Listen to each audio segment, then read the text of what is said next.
What is up, ladies and gents? Noli here, and welcome to day 6 of the Hype Train event. Today we have the car heist, and I'm having an awful lot of fun with this.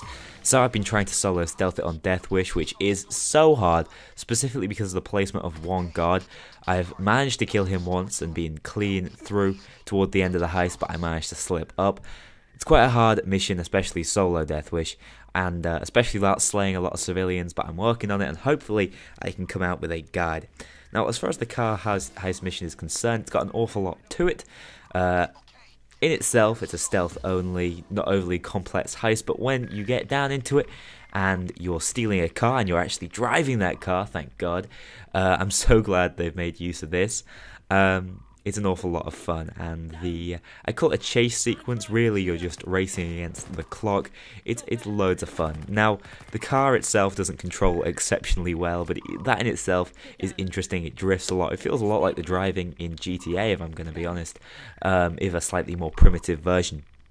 But I enjoy it, and I hope to see an expansion on this in the future, potentially with the escape system making use of these driving mechanics, and maybe some complications further on into the future.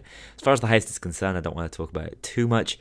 It is, as I've said, a standard stealth affair with some small difficulties in it. It makes a lot of sense. It's a lot of fun to explore. It's a decent looking map. It's reasonably well sized, multi-layered, which we like to see.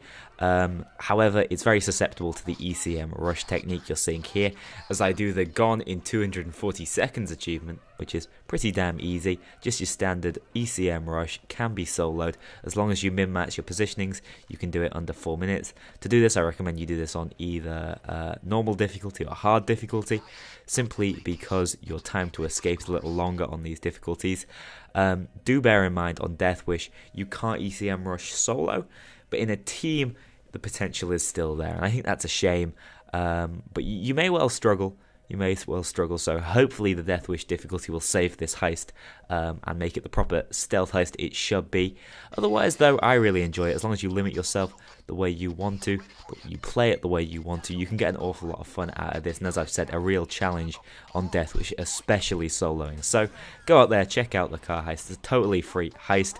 While there's nothing revolutionary in the stealth system, the driving is so much fun, and I recommend you all get out there. And of course, this achievement that I'm showing you how to unlock will unlock the Tid's mask, the Stig basically.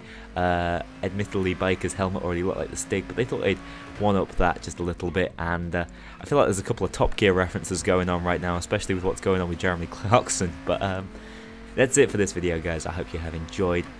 Enjoy the rest of the gameplay where we finally hop on into the car.